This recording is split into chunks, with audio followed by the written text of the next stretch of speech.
people in Nigeria who have made it possible for me as a child to get away from images that, as we all know, I mean, we're all here in a circle of common intelligence and common will to grow together, so I'm preaching to the choir, so there's nothing aggressive in what I say, but for me, the sister was saying cinema all is the first stop.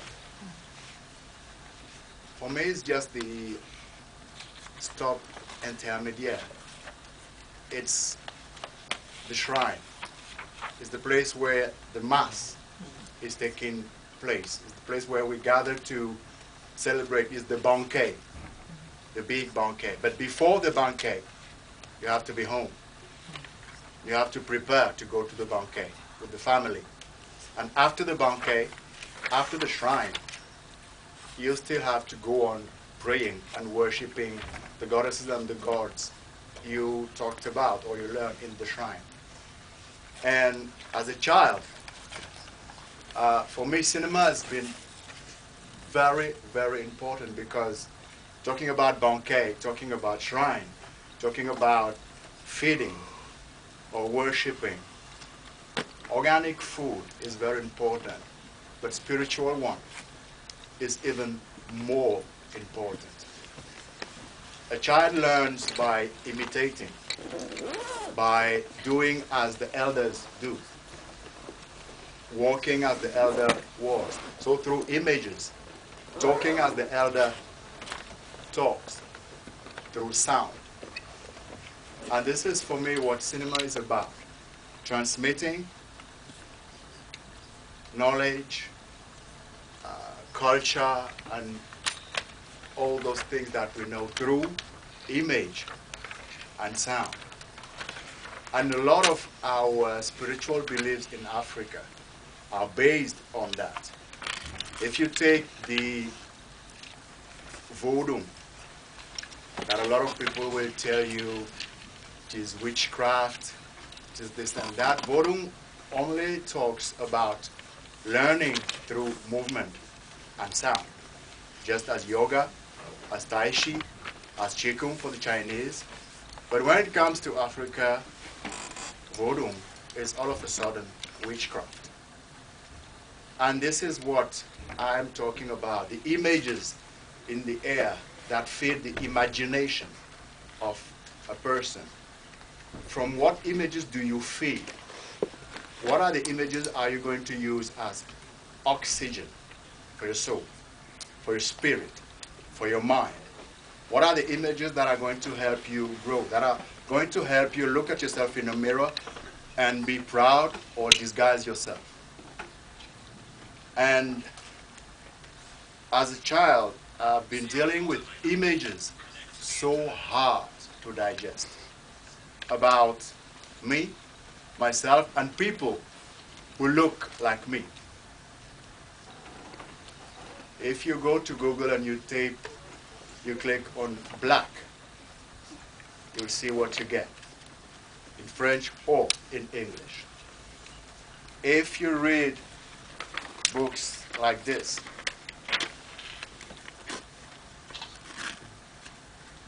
you lose sleep for hours and hours. If you read books like this,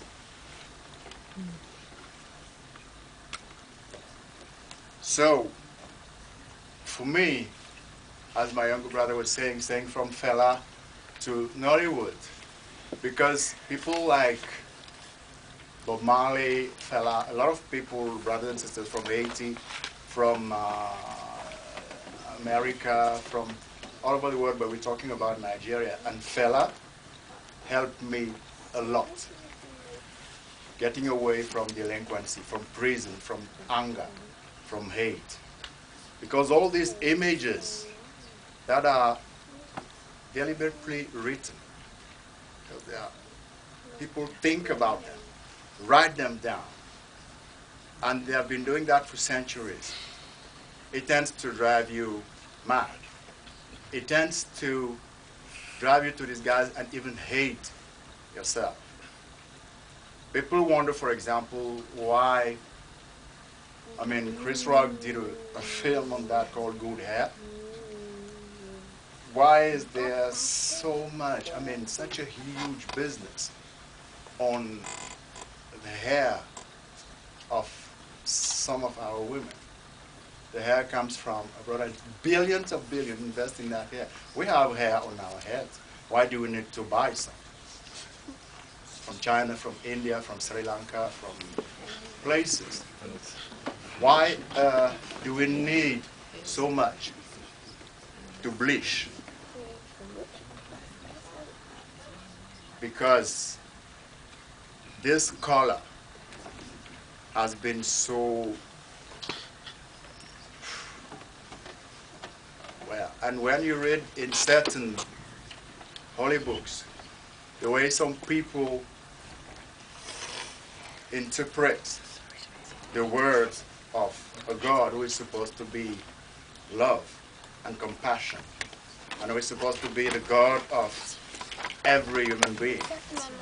And when those people translate, I am black, but I am beautiful. When those people translate, don't mock me, don't laugh at me, daughters of Jerusalem have been burnt by the sun. How do you expect people to keep on loving their skins?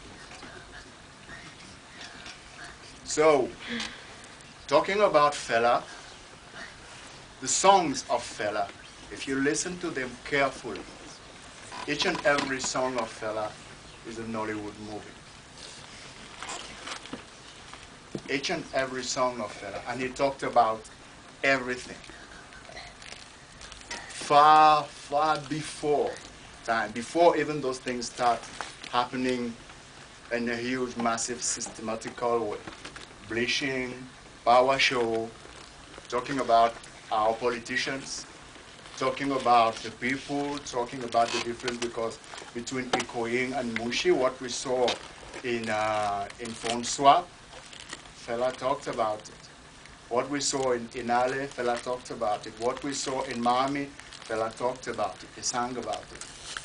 And these images and this sound of Fela helped me as a child heal my soul a lot and get some peace of mind and grow not as a black person, but as a human black-skinned person born in a tiny triangle in Africa.